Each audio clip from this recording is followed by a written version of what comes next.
we welcome you to The Big Story.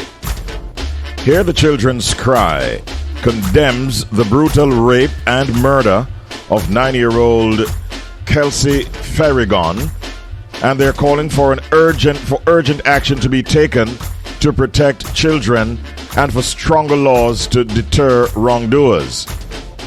Here the Children's Cry director Nigel Cooper and spokesperson Priscilla Duhaney emphasized the need for a culture shift, a mindset change, and effective resource allocation to safeguard children's welfare.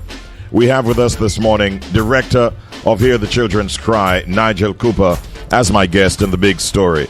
Good morning, Mr. Cooper. Welcome to the program. How are you doing today? I'm good, Richie B.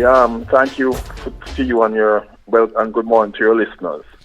Great having you once again, Nigel, albeit for a sad development as 9-year-old Kelsey's life was taken by a hoodlum over there. It was in St. Catherine, I believe it was. This story broke, was it on the weekend? Yes, we got information late Friday night. And so we mourn with the family and our condolences with the family of Kelsey Farragon. But Richie B, in the last 5 years, more than 150 children in Jamaica have been murdered. Richie B, in the last 5 years, more than 3,000 of our children have been sexually assaulted. And so it is not, sad to say, this is a one incident, and we keep having these horrific incidents. And it's time for Jamaica and our leaders to wake up. We cannot, as a society, keep, it's another child's murder, a 9-day wonder, Richie B. We need urgent intervention.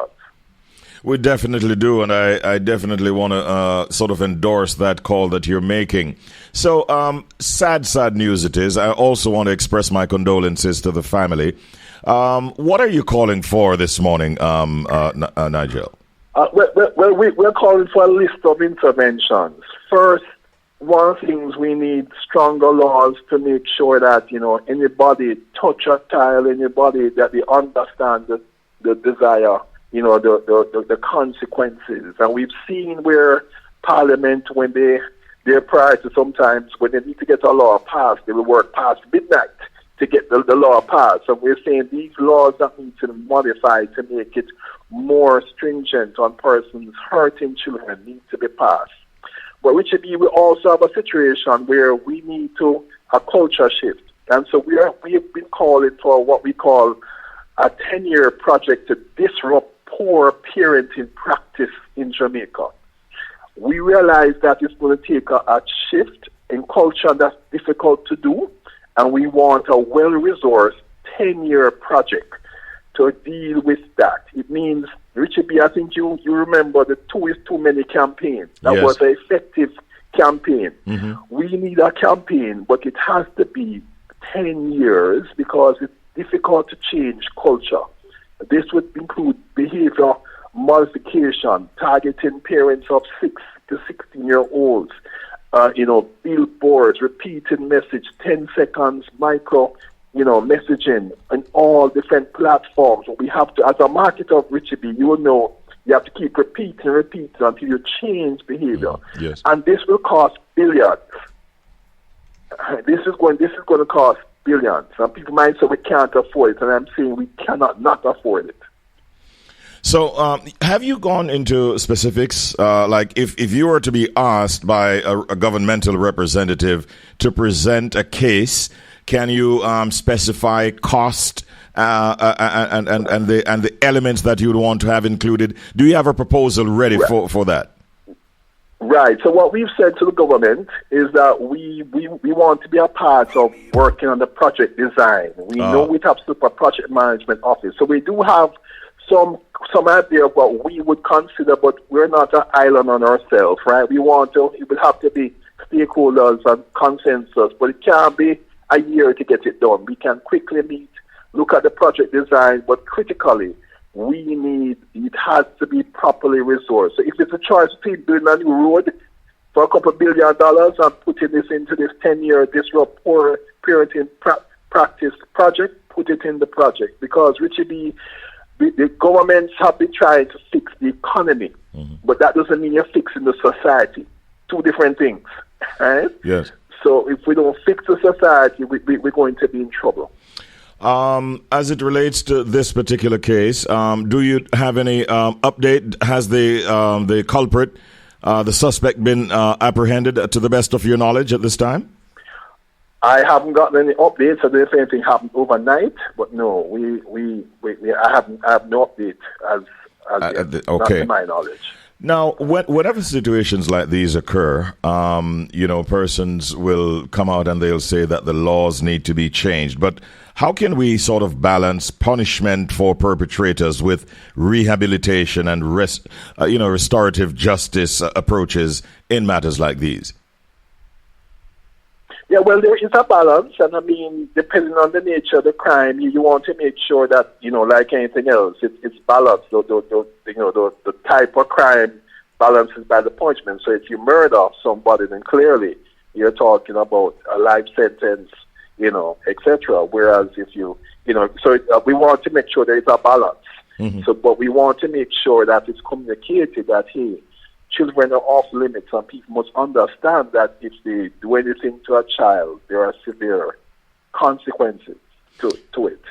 So again, it needs to be a whole menu of items that we need to protect our children, and we need government, not only government, all civil society to really come together to get it done. Because to have 150 children murdered in Jamaica in 5 years, it's just... No, it's terrible. It's terrible. And I want to spend a little bit more time talking about, the impact of child abuse on Jamaica's future generations. I mean, this is a major problem that we have if it continues like this. Yeah, but Richie B., the problem we have is that people don't seem to, people just kind of bury their heads. They hear the stories, and everybody is kind of... So we're seeing that people are being desensitized to these issues, which is dangerous. You don't want to get to the stage where, it's a 9-day wonder. Right? And so we need persons or government officials who are going to put these systems in place. And it costs money. It has the only way to fight this war, and I use the term intentionally, it's a war. Because when you have children abused, history says it's a cycle. If children are abused, studies show that a strong percentage of current abusers were abused themselves. So you want to stop the cycle, right? You want to stop the cycle. And part of it, as I said, is better parenting. Not the only solution, but a big part is so things like even having the government have churches in terms of areas. So if a parent is at work and can't, be home till 6 o'clock, cannot the government fund churches in the communities to be, after school work sessions where the children are supervised until the parents can get to them? Because we understand people have to work. So these are some initiatives that it's doable, that what we need the resources to do. And we ask also for corporate sector to support. And that is what I wanted to bring into the picture now, the whole matter of stakeholder involvement, because it has to be a case of all hands on deck, the government or parents, teachers, churches, the private sector. It has to be that approach, right? Definitely. And so we are calling for that type of, and we're willing to sit at the table. We're willing to be, we do have persons in the organization with certain skill sets, so we're willing to be the catalyst, but we can't be doing it on our own. We want the government, their service clubs like QArmies, who their mission is to serve children. So there are different organizations that we can trigger and pull and harness, the person's resources. But we need a seriously funded project. It cannot be $1 billion. So, for example, Richard, the National Parenting Support Commission, their budget, in the budget is $156 million for this year, of which $134 million is in salaries.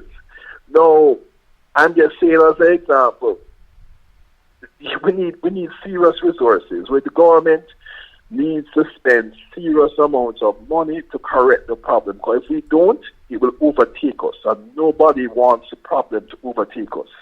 but it's going to take a long term, 10 years. We're being realistic. To change culture is a difficult thing to do.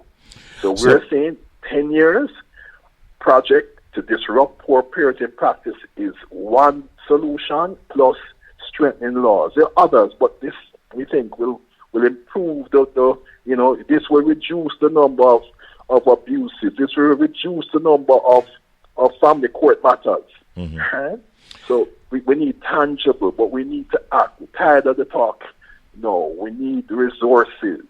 And we're grateful for companies like Yellow Media who support our Missing Children Support Program for years. And I want to thank Yellow Media Group for continued support here at Children's Cry, Missing Support Group, Children's Support Program. So here it is now.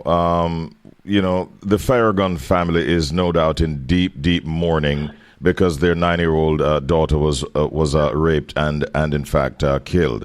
What support systems are in place now for a family like the Farragon family, whose child was taken, life was snuffed out? What support systems are there? Do you know? Well, as announced by the minister, the victim support unit will respond. We have our own counselors that they can reach out to us. We can also try and reach out to them once the contact information is provided. But there are systems of support, but we want not to have another family mourn like this. And this is why we want interventions to prevent another family like this mourning. Mm-hmm. Well, we're hoping that it happens and happens real fast. Again, we want to express our condolences to the Farragon family, and we certainly hope that, and ask really that anyone with information, because I think they have named a suspect and it's just a matter of getting him into custody if it hasn't happened as yet. We definitely are hoping that information that is available will be shared with the police so that this person can be brought to justice.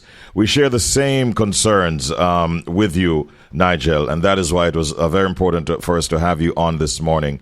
And we definitely will stay in touch as we work through these issues on a national level. Thank you very much and have a good day. Thank you, Richard B. You too. All right, take care. Nigel Cooper is the director of Hear the Children's Cry. That was the big story.